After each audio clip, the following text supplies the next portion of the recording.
Hello दोस्तों, आप लोगों का स्वागत है इतिहास की दुनिया 99 पे। दोस्तों आज हमारा मॉडल प्रैक्टिस सेट 3 होने वाला है, जो डीएलएड के एग्ज़ाम के लिए आपके काफ़ी इंपॉर्टेंट होंगे। तो आप लोग वीडियो को अंत तक ज़रूर देखिएगा। तो प्रैक्टिस सेट संख्या 3 है, जीके जीएस का कंप्लीट सॉल्यूशन काफ़ी डिस्कशन के साथ मिलने वाला है। एकदम गर्दा गर्दा उड़ा देंगे एक प्रश्न को, आप लोग गौर से देखिएगा। चलिए, पहला प्रश्न आपके सामने में है, दूध की शुद्धता मापने के लिए किस यंत्र का उपयोग किया जाता है। दोस्तों हम लोग दूध की शुद्धता मापने के लिए लैक्टोमीटर का प्रयोग करते हैं। किसका प्रयोग करते हैं? लैक्टोमीटर का। तो ऑप्शन नंबर 4 क्या हो जाएगा? बिल्कुल राइट हो जाएगा। अच्छा, दूध से और भी क्वेश्चन पूछा जाएगा कि दोस्तों दूध में कौन सा प्रोटीन पाया जाता है। तो आपको बताना है कि दूध में केसिन प्रोटीन पाया जाता है। कौन सा केसिन प्रोटीन पाया जाता है? तो केसिन प्रोटीन पाया जाता है। फिर क्वेश्चन पूछेगा कि दूध का रंग दोस्तों उजला क्यों होता है। तो दूध का रंग जो पीला होता है, दूध का रंग दोस्तों पीला होता है, किसके कारण होता है? दूध का रंग पीला कैरोटीन के कारण होता है, कैरोटीन के कारण होता है। और उजला पूछेगा किसके कारण होता है? तो कैसीन के कारण होता है। आपको दोनों बात याद रखना है। अच्छा, दूध में पूछेगा कि ऐसा कौन सा विटामिन है जो नहीं पाया जाता है। दोस्तों दूध में विटामिन सी नहीं पाया जाता है। विटामिन सी क्योंकि खट्टा होता है, दूध फट जाएगा, इसलिए दूध में विटामिन सी नहीं पाया जाता है। कई बार एग्जाम में ये सब प्रश्न पूछा जाता है, इसके मैं आपको बार बार बताता हूँ। चलिए बढ़ते हैं नेक्स्ट प्रश्न। अगला प्रश्न आपके सामने में है, भेड़ के एंथ्रेक्स होने का कारण है। दोस्तों दरअसल भेड़ों में एक रोग होता है एंथ्रेक्स रोग, और ये रोग जो होता है मवेशियों में होता है। तो इससे यह रोग जो होता है किसके कारण होता है? तो बैक्टीरिया के कारण होता है। किसके कारण होता है? तो बैक्टीरिया के कारण होता है। और यह बैक्टीरिया का नाम पूछेगा क्या है, तो आपको क्या बताना है? Bacillus anthracis. क्या नाम है? बेसिलस एंथ्रेसिस नामक जो बैक्टीरिया है, जिनके कारण भेड़ों में यह रोग होता है एंथ्रेक्स रोग, यही बैक्टीरिया जिम्मेवार है। तो ऑप्शन नंबर 2 क्या हो जाएगा? राइट हो जाएगा कि एंथ्रेक्स रोग किससे होता है? बैक्टीरिया से होता है। मवेशियों में होता है, भेड़ों में होता है। चलिए बढ़ते हैं नेक्स्ट। अगला प्रश्न आपके सामने में है। अगला प्रश्न, अग्नि बुझाने के यंत्र में किसका इस्तेमाल किया जाता है। तो आग बुझाने के लिए हम लोग किसका प्रयोग करते हैं? तो आग बुझाने के लिए हम लोग सोडियम बाइकार्बोनेट का प्रयोग करते हैं। ऑप्शन नंबर 1 क्या हो जाएगा? राइट हो जाएगा। मैं और भी आपको कुछ प्रश्न बताता हूँ। दोस्तों सोडियम कार्बोनेट का फॉर्मूला होता है Na2CO3 होता है, सोडियम कार्बोनेट। तो सोडियम कार्बोनेट का प्रयोग किस में होता है? तो आपको पता है कि इसको हम लोग खाने वाला सोडा भी कहते हैं, धोने वाला सोडा भी हम लोग कहते हैं। नहीं, खाने वाला सोडा ये है सोडियम कार्बोनेट। और पोटेशियम नाइट्रेट यहाँ पर दिया हुआ है। अब पोटेशियम नाइट्रेट का प्रयोग हम लोग किस में करते हैं? तो हम लोग पटाखा बनाने में पूछेगा कि हम लोग किसका प्रयोग करते हैं, तो पोटेशियम नाइट्रेट का प्रयोग करते हैं। और उर्वरक बनाने में हम लोग पोटेशियम नाइट्रेट का प्रयोग करते हैं। और टूथपेस्ट बनाने में भी हम लोग करते हैं। चलिए बढ़ते हैं नेक्स्ट। अगला प्रश्न आपके सामने में है कि भूरा कोयला के रूप में किसे जाना जाता है। दोस्तों भूरा कोयला हम लोग किसको कहते हैं? तो भूरा कोयला हम लोग कहते हैं, किसको कहते हैं? तो हम लोग भूरा कोयला हम लोग कहते हैं, किसको कहते हैं? बिटुमिनस। किसको कहते हैं? लिग्नाइट। भूरा कोयला, तो भूरा कोयला हम लोग कहते हैं लिग्नाइट। भूरा कोयला हम लोग बिटुमिनस को कहते हैं। तो बिटुमिनस आपका क्या हो जाएगा? राइट आंसर हो जाएगा, ऑप्शन नंबर 3 हो जाएगा। अच्छा, बिटुमिनस कोयला के बारे में याद रख लीजिएगा। यह कोयला सबसे ज़्यादा भारत में पाया जाता है। और पीट कोयला सबसे घटिया कोयला है। और सबसे अच्छा कोयला पूछेगा कौन होता है? तो एंथ्रेसाइट होता है। कौन होता है? एंथ्रेसाइट होता है। चलिए बढ़ते हैं नेक्स्ट। अगला प्रश्न आपके सामने में 58 नंबर का प्रश्न है, प्रकाश संश्लेषण की क्रिया में अधिकतम होती है। दोस्तों प्रकाश संश्लेषण की क्रिया में अधिकतम क्या होती है? तो हरी रोशनी होती है। तो ऑप्शन नंबर 4 क्या हो जाएगा? बिल्कुल राइट हो जाएगा। अच्छा, प्रकाश संश्लेषण से और भी प्रश्न पूछा जाता है कि जब प्रकाश संश्लेषण की क्रिया होता है तो कौन सा गैस मुक्त होता है। दोस्तों मुक्त हमको हमेशा ऑक्सीजन होता है। आपको याद रखना है, प्रकाश संश्लेषण की क्रिया में कौन सा गैस मुक्त होता है? ऑक्सीजन होता है। अच्छा, प्रकाश संश्लेषण की क्रिया में पूछेगा किस गैस का होना आवश्यक है। दोस्तों CO2 का होना अति आवश्यक है, कार्बन डाइऑक्साइड का होना अति आवश्यक है। चलिए ये सब प्रश्न आपसे पूछा जाता है, इसलिए मैं आपको बताता हूँ। चलिए बढ़ते हैं नेक्स्ट प्रश्न। अगला प्रश्न आपके सामने में है, कालाजार किस कारण होता है। दोस्तों कालाजार यह एक बीमारी है। यह किसके कारण होता है? यह परजीवी के कारण होता है। और परजीवी का नाम पूछे कौन सा है, तो लिस्मानिया परजीवी के कारण होता है, जो प्रोटोजोआ से फैलता है। जो किससे फैलता है? प्रोटोजोआ से फैलता है। प्रोटोजोआ का नाम पूछे क्या है, तो आपको क्या बताना है, लिस्मानिया बताना है। ये दोस्तों मलेरिया के बाद दूसरा परजीवी से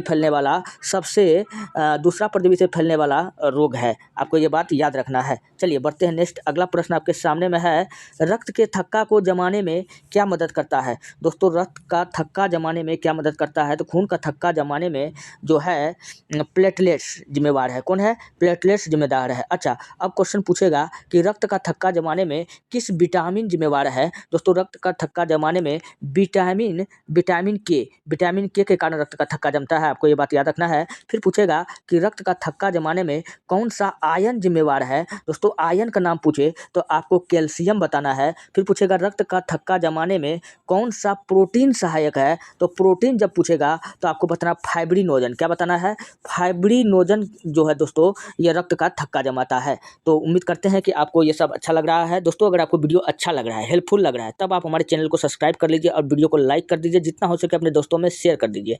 मैं हर रोज़ आपके लिए अच्छा दमदार वीडियो लाते रहता हूं और आप लोग का जीएस ऑटोमेटिक अच्छा करने की गारंटी हमारी है, इसलिए आप लोग वीडियो को अंत तक जरूर देखिए। और रोज़ क्लास का पीडीएफ आपका अपलोड हो जाता है टेलीग्राम चैनल इतिहास की दुनिया 99 पर, आप वहां से जा करके वीडियो का पीडीएफ ले सकते हैं, नहीं तो वीडियो का डिस्क्रिप्शन में लिंक पड़ा रहता है। चलिए बढ़ते हैं नेक्स्ट प्रश्न की ओर। अगला प्रश्न आपके सामने में है 61 नंबर का, किस लेंस की क्षमता +0.5D है।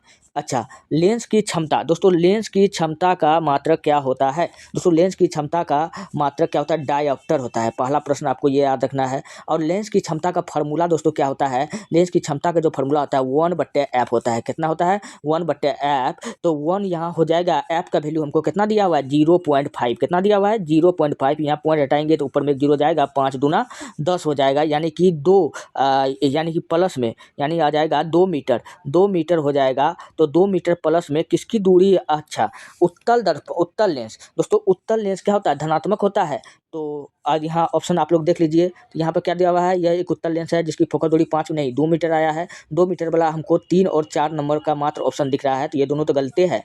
तो तीसरा नंबर के देखते हैं कि यह एक उत्तल लेंस है जिसकी फोकस दूरी 2 मीटर है। हाँ दोस्तों, उत्तल लेंस का फोकस दूरी धनात्मक होता है, क्योंकि हमको +2 ना आया है तो धनात्मक होता है। अवतल लेंस का रहा है तो ये गलत हो जाएगा, क्योंकि इसकी फोकस दूरी क्या होता है, ऋणात्मक होता है। धनात्मक वाला कौन हो जाएगा, ऑप्शन नंबर 3 हो जाएगा। चलिए बढ़ते हैं नेक्स्ट। अगला प्रश्न आपके सामने में है, पेप्सिन एंजाइम पाया जाता है। दोस्तों पेप्सिन एक प्रकार का एंजाइम है जो हमारे अग्नाशय में पाया जाता है। कहाँ पाया जाता है, सॉरी दोस्तों आमाशय में पाया जाता है। कहाँ पाया जाता है, आमाशय, यानी हमारे पेट में पाया जाता है। पेट में पाए जाने वाला ये एंजाइम है, आपको ये बात याद रखना है। अच्छा, अगर कहेगा कि हमारे पेट में और कौन सा अम्ल पाया जाता है, कौन सा अम्ल पाया जाता है, तो बच्चों आपको बताना है कि हमारे पेट में जो अम्ल पाया जाता है हाइड्रोक्लोरिक अम्ल पाया जाता है। कौन सा अम्ल पाया जाता है, हाइड्रोक्लोरिक अम्ल पाया जाता है, यानी कि HCl पाया जाता है। और ये HCl करता क्या है, तो हम जब भोजन करते हैं तो हमारे भोजन में जो भी बैक्टीरिया जाता है हमारे पेट के अंदर, उन बैक्टीरिया को नष्ट करने का काम यही HCl करता है, हाइड्रोक्लोरिक अम्ल पाया जाता है।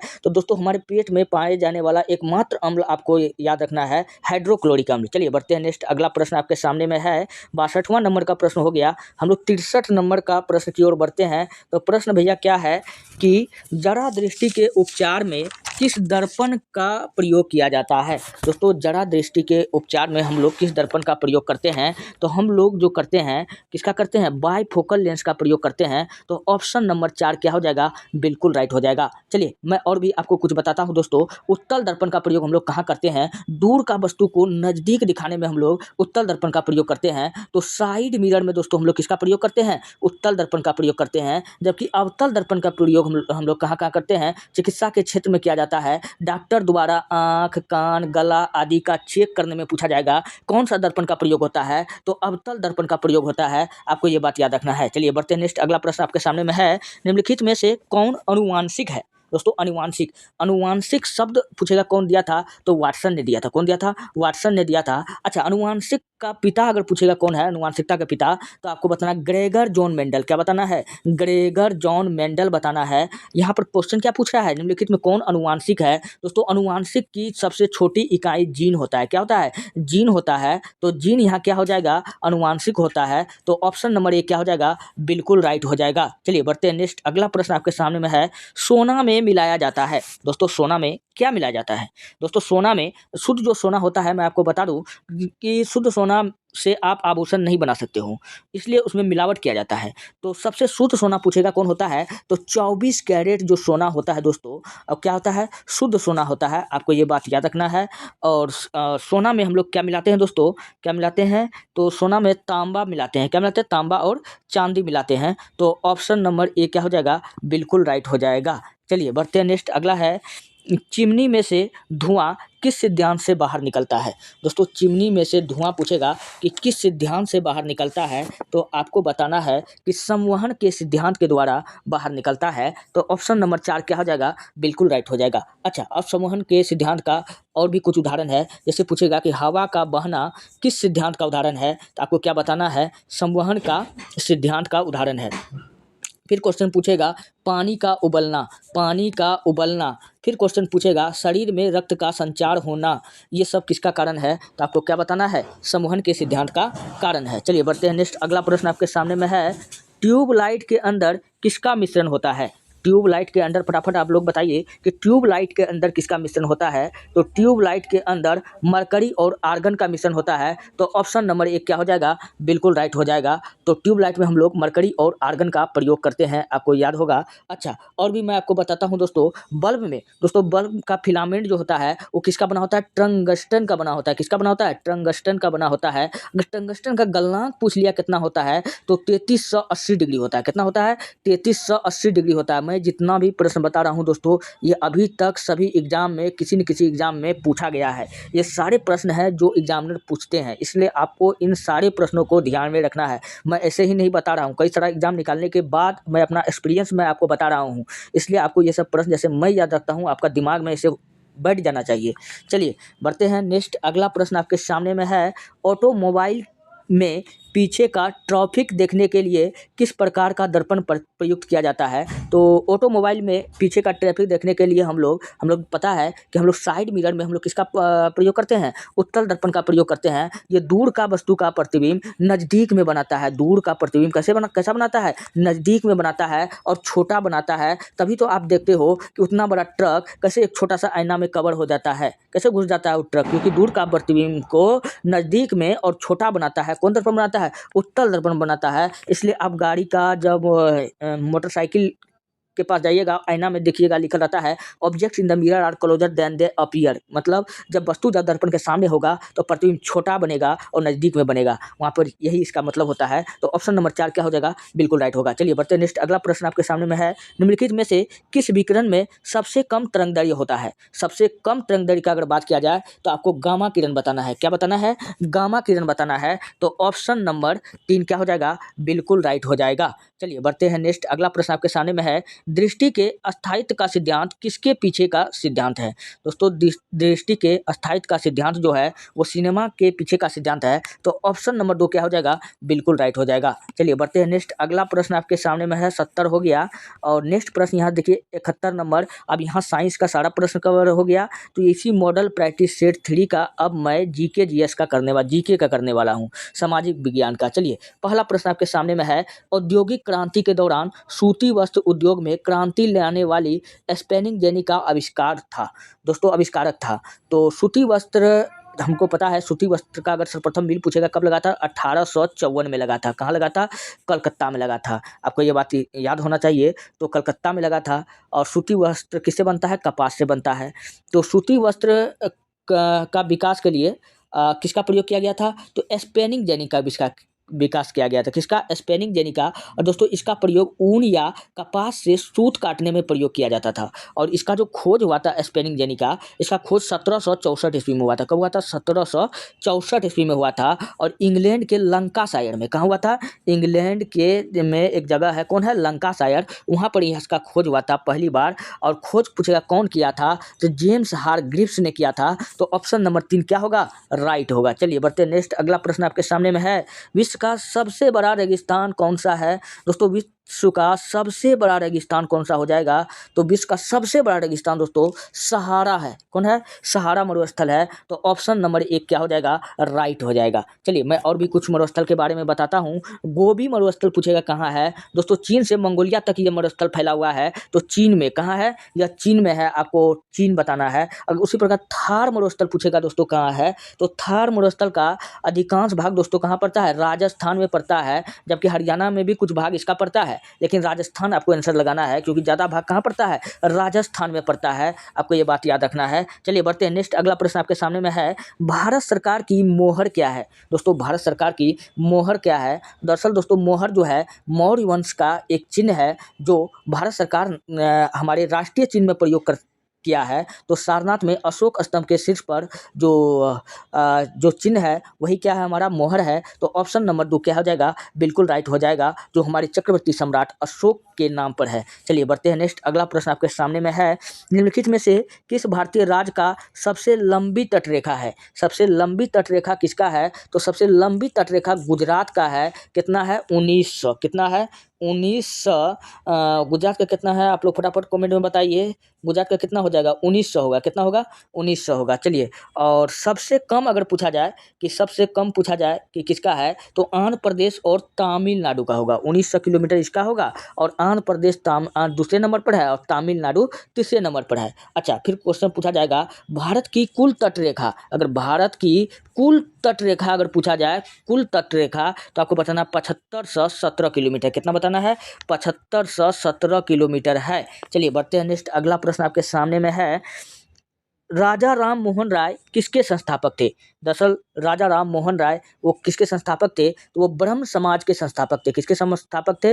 ब्रह्म समाज का संस्थापक था। इन्होंने 1828 ईस्वी में ब्रह्म समाज का स्थापना किया। किसका किया था? ब्रह्म समाज का स्थापना किया था। इसको पत्रकारिता का अग्रदूत कहा जाता है। इसका पत्रिका याद रख लीजिएगा, संवाद कौमुदी। संवाद कौमुदी पूछेगा किसका पत्रिका है, तो आपको क्या बताना है? राजा राम मोहन राय का है। और याद रखना है, मिराज उल अमीरात, यह भी पत्रिका पूछे किसका है, तो राजा राम मोहन राय का है। अच्छा, इस प्रश्न का तो ऑप्शन नंबर 2 राइट है, लेकिन मैं आपको और भी बताता हूँ दोस्तों। आर्य समाज का स्थापना 1875 में मुंबई में हुआ। 1875 में मुंबई में हुआ। पूछे कौन किया था, तो दयानंद सरस्वती ने किया था। कौन किया था? दयानंद सरस्वती ने किया था। प्रार्थना समाज का स्थापना पूछे कौन किया था, तो दोस्तों प्रार्थना समाज का स्थापना कौन किया था, तो रामचंद्र पांडुरंग। कौन किया था? रामचंद्र पांडुरंग ने किया था। रामकृष्ण मिशन का स्थापना पूछे कौन किया था, तो स्वामी विवेकानंद ने किया था। कौन किया था? स्वामी विवेकानंद। और स्वामी विवेकानंद को हम लोग क्या कहते हैं? तूफानी हिंदू कहते हैं। और स्वामी विवेकानंद ने किसका स्थापना किया था, तो बेल्लूर मठ। आपको याद रखना है, क्या याद रखना है? बेल्लूर मठ। चलिए बढ़ते हैं नेक्स्ट। अगला प्रश्न आपके सामने में है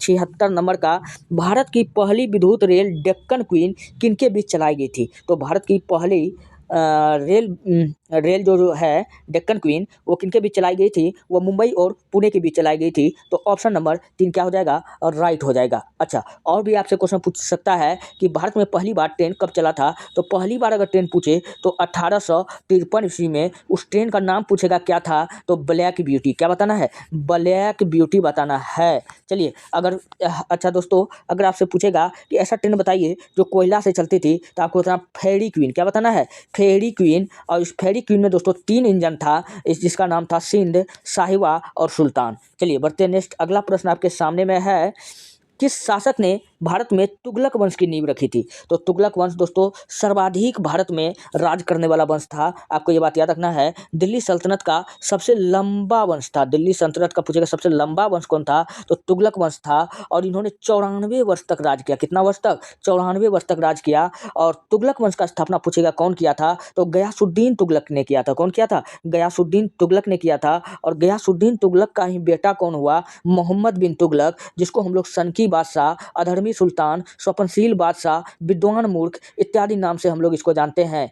किसको? मोहम्मद बिन तुगलक को। और असफलताओं का बादशाह भी हम लोग इन्हीं को कहते हैं। और मोहम्मद बिन तुगलक के बारे में मैं आपको बाद में बताऊंगा। फिलहाल दोस्तों इसका राइट आंसर क्या हो जाएगा? गयासुद्दीन तुगलक हो जाएगा। चलिए बढ़ते हैं नेक्स्ट। अगला प्रश्न आपके सामने में है, अगला प्रश्न आपके सामने में है, बोध गया एक महत्वपूर्ण बौद्ध तीर्थ केंद्र क्यों है? बोध गया एक महत्वपूर्ण बौद्ध तीर्थ केंद्र क्यों है? क्योंकि बोध गया में भगवान बुद्ध को ज्ञान की प्राप्ति हुआ था पूर्णिमा के दिन। और कहाँ हुआ था?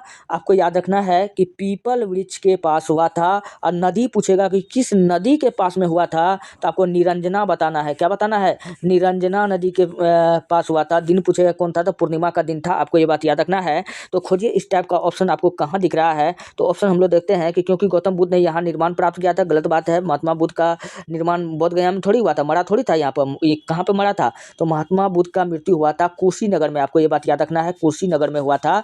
और कुशीनगर में पूछेगा कब हुआ था, तो 483 बीसी में हुआ था। कब हुआ था? 483 बीसी में हुआ था।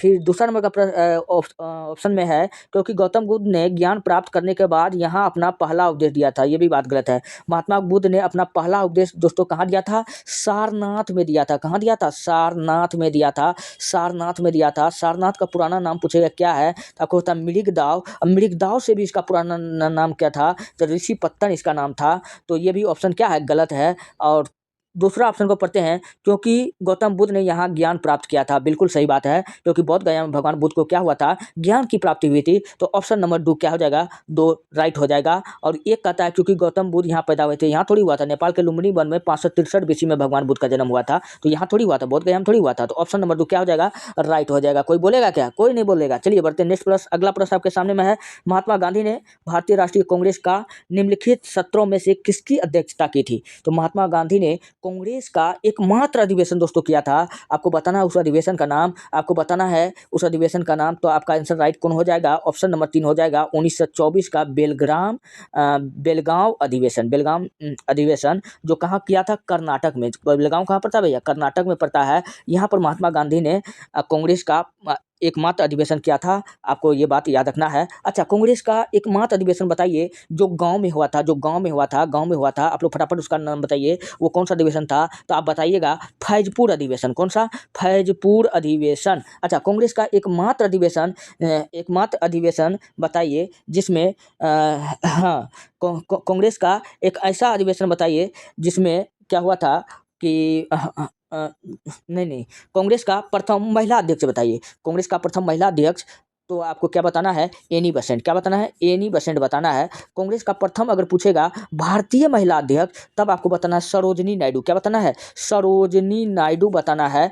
और कांग्रेस का अगर पूछेगा कि युवा अध्यक्ष, तो आपको क्या बताना है? अबुल कलाम आज़ाद बताना है। सबसे लंबे समय तक अध्यक्ष पूछेगा तो अबुल कलाम आज़ाद बताना है। अबुल कलाम आज़ाद भारत के प्रथम शिक्षा मंत्री भी थे। आपको ये भी बात याद रखना है। चलिए बढ़ते हैं नेक्स्ट। अगला प्रश्न आपके सामने में है, संयुक्त राज्य अमेरिका ने किस वर्ष दूसरे विश्व युद्ध में प्रवेश किया था? तो संयुक्त राज्य अमेरिका ने दूसरे विश्व युद्ध में कब प्रवेश किया था? तो दूसरा युद्ध कब स्टार्ट हो गया था? 1939 से 1945 तक सेकेंड वर्ल्ड वार चला था। और यह इसमें पूछेगा कि कितना देश ने भाग लिया था। 9 में से 3 घटेगा दोस्तों, 6 हो जाएगा। 5 में से 4 घटेगा, 1 हो जाएगा। तो यानी 61 देश ने भाग लिया था। तो द्वितीय विश्व युद्ध में कितना देश भाग लिया था? 61 देश ने भाग लिया था। और इसमें कह रहा कि अमेरिका ने कब प्रवेश किया था, तो अमेरिका का बात अब बताना है। 1941 में प्रवेश किया था। तो ऑप्शन नंबर 2 क्या हो जाएगा? राइट हो जाएगा। अब अमेरिका ने क्यों प्रवेश किया था? क्योंकि यहाँ इसका जहाज को डुबा दिया गया था, लिसोथोनिया नाम का जहाज का, जिसमें अमेरिका का काफ़ी व्यक्ति मारा गया था, जिसमें अमेरिका ने तब जाकर के अमेरिका डायरेक्ट रूप से इस युद्ध में शामिल हुआ। चलिए बढ़ते नेक्स्ट। अगला प्रश्न आपके सामने में है, वास्को डी गामा का पुर्तगाली अन्वेषक ने डैश वर्ष में भारत के समुद्री मार्ग की खोज की थी। तो वास्को डी गामा आपको पता है कि यह पुर्तगाल का व्यक्ति था। और यह भारत आया था। कब आया था? समुद्री मार्ग को खोजते खोजते हुए ये भारत आया था। तो 1498 में आया था। तो इन्होंने भारत का खोज नहीं किया था, भारत आने वाले रास्ते का खोज किया था समुद्री मार्ग से। तो 1498 क्या हो जाएगा? बिल्कुल राइट हो जाएगा। और ये सबसे पहले कहाँ आता है? तो गुजरात में आता है। कहाँ आता है? गुजरात में आता है। गुजरात में दोस्तों अब्दुल मजीद नाम का व्यापारी से मिलता है और इसको लेकर के कहाँ चला जाता है? केरल के राजा जमेरिन के पास लेकर के चला जाता है। यहाँ पर रात रहता है और यहाँ से उन्होंने रात में क्या खाया था? मटन खाया था। मटन खाने के बाद में इनको बहुत अच्छा लगा, तो पूछा इसमें क्या डाले हैं? तो बताया कि हमारे यहाँ का मसाला है। तो वास्को डी गामा को ये बात पता चल गया था कि हमको यहाँ पर किस चीज़ का व्यापार करना चाहिए? मसाले का व्यापार करना चाहिए। तो इसलिए दोस्तों काली मिर्च का, तो काली मिर्च का यानी मसाले का व्यापार कौन करता था? तो पुर्तगाली करता था। वास्को डी गामा आया और यहाँ से दोस्तों 3 गुना फायदा पर, जितना मसाला लिया जाता था 3 गुना फायदा पर पुर्तगाल में बेचता था। कितना? 3 गुना फायदा पर पुर्तगाल में बेचता था। आपको ये बात याद रखना है। और वास्को डी गामा पूछेगा टोटल कितना बार भारत आया, तो टोटल 3 बार भारत आया। आपको एक क्वेश्चन याद रखना है। और भारत में ही दोस्तों इसका मृत्यु हो गया। पूछेगा भारत में इसका कब्र कहाँ है वास्को डी गामा का? कोच्चि यानी केरल में है। कहाँ है? कोच्चि यानी कि कोच्चि कहाँ पड़ता है? केरल में पड़ता है, तो कोच्चि में है। आपको ये बात याद रखना है। चलिए बढ़ते हैं नेक्स्ट। अगला प्रश्न आपके सामने में है, राज्यसभा के सदस्य डैश डैश डैश मत पद्धति द्वारा निर्वाचित किए जाते हैं। तो राज्यसभा का जो सदस्य होता है वो एकल हस्तांतरणीय विधि द्वारा निर्वाचित किया जाता है। तो ऑप्शन नंबर 4 क्या हो जाएगा? राइट हो जाएगा। चलिए बढ़ते हैं नेक्स्ट। अगला है 1831 में यंग इटली मूवमेंट, जिसका उद्देश्य था गणतंत्र स्थापित करना, किसके द्वारा प्रारंभ किया गया था? तो ये जोसेफ मेजनी के द्वारा प्रारंभ किया गया था। और 1831 में दोस्तों 1831 में। और मेजनी कौन था? मेजनी जो था दोस्तों, मेजनी इन्होंने इटली का एकीकरण में योगदान निभाया था। आपको ये बात याद रखना है। चलिए बढ़ते नेक्स्ट। अगला प्रश्न आपके सामने में है। अगला प्रश्न आपके सामने, अच्छा थोड़ा मैं इधर भी बता देता हूँ दोस्तों। गैरीबाल्डी को क्या कहा जाता है? तो ग्यूसेप, हाँ गैरीबाल्डी को क्या कहा जाता है? इटली का तलवार कहा जाता है। चलिए बढ़ते नेक्स्ट। अगला है, दक्षिण एशियाई क्षेत्रीय सहयोग संगठन सार्क की स्थापना के समय भारत का प्रधानमंत्री कौन था? दोस्तों दक्षिण एशियाई सार्क, जिसको हम लोग south Asian association research corporation कहते हैं, इसका जो स्थापना हुआ था 1985 में हुआ था। कब हुआ था? 1985 में। इसका पहला सम्मेलन दोस्तों कहाँ हुआ था? तो इसका पहला सम्मेलन ढाका में हुआ था। कहाँ हुआ था? ढाका, बांग्लादेश की राजधानी ढाका में हुआ था। और सार्क का पूछेगा कि हेडक्वार्टर कहाँ है? तो इसका हेडक्वार्टर भैया कहाँ है? नेपाल के काठमांडू में है। कहाँ है? नेपाल के काठमांडू में है। जिस वक्त इस सार्क का स्थापना हुआ था उस समय भारत का प्रधानमंत्री कौन था? तो राजीव गांधी था। कौन था? राजीव गांधी था। और राजीव गांधी की मृत्यु दोस्तों कहाँ हुई थी? कोयम्बटूर में। कहाँ हुआ है? कोयम्बटूर में हुआ है। आपको ये बात याद रखना, तमिलनाडु में पड़ता है कोयम्बटूर। तो इनकी मृत्यु कहाँ हो गई थी? कोयम्बटूर में हुआ था। आपको ये बात याद रखना है। और राजीव गांधी के समाधि स्थल को दोस्तों हम लोग वीर भूमि के नाम से जानते हैं। किस नाम से जानते हैं? वीर भूमि के नाम से जानते हैं। चलिए बढ़ते हैं नेक्स्ट। अगला प्रश्न आपके सामने में है, पाइटो निम्नलिखित में से किस देश का राष्ट्रीय खेल है? दोस्तों पाइटो जो है वो किस देश का राष्ट्रीय खेल है? तो पाइटो जो है वो अर्जेंटीना का राष्ट्रीय खेल है। आपको ये बात याद रखना है। तो पाइटो किसका खेल है? अर्जेंटीना का राष्ट्रीय खेल है। और आपको ये भी याद रखना है कि यह खेल जो है घोड़े पर चढ़ करके खेला जाता है। और पोलो और बास्केटबॉल जैसे नहीं खेलता है वैसे खेला जाता है। चलिए बढ़ते हैं नेक्स्ट। अगला प्रश्न आपके सामने में है। अगला प्रश्न 86 नंबर का है, निम्नलिखित में से किस भारतीय खगोल भौतिकवाद ने समीकरण विकसित किया था जो तारों में भौतिक और रासायनिक स्थिति का वर्णन करता है? तो आपको क्या बताना है? तो आपको बताना है ऑप्शन नंबर बी बताना है, सुब्रमण्यम चंद्रशेखर। दोस्तों ये रहा आज के टोटल प्रश्न जीके जीएस का जो मैंने आपको सॉल्व कराया। इस सेट में इतना ही प्रश्न था। तो आपको वीडियो अच्छा लग रहा है, हेल्पफुल लग रहा है, तब आप हमारे चैनल को सब्सक्राइब कर लीजिए और वीडियो को लाइक कर दीजिए। जितना हो सके अपने दोस्तों में शेयर कर दीजिए। मैं हर रोज़ आपके लिए वीडियो लेकर के आता रहता हूँ। अब इसके बाद प्रैक्टिस सेट 4 सॉल्व किया जाएगा। तब तक आप हमारे चैनल को सब्सक्राइब करके रखिए। और हाँ, रोज़ क्लास का PDF आपका अपलोड हो जाता है टेलीग्राम चैनल इतिहास की दुनिया 99 पर, नहीं तो वीडियो के डिस्क्रिप्शन में लिंक रहता है, वहाँ से आप जा सकते हैं। मिलते हैं नेक्स्ट वीडियो में। धन्यवाद।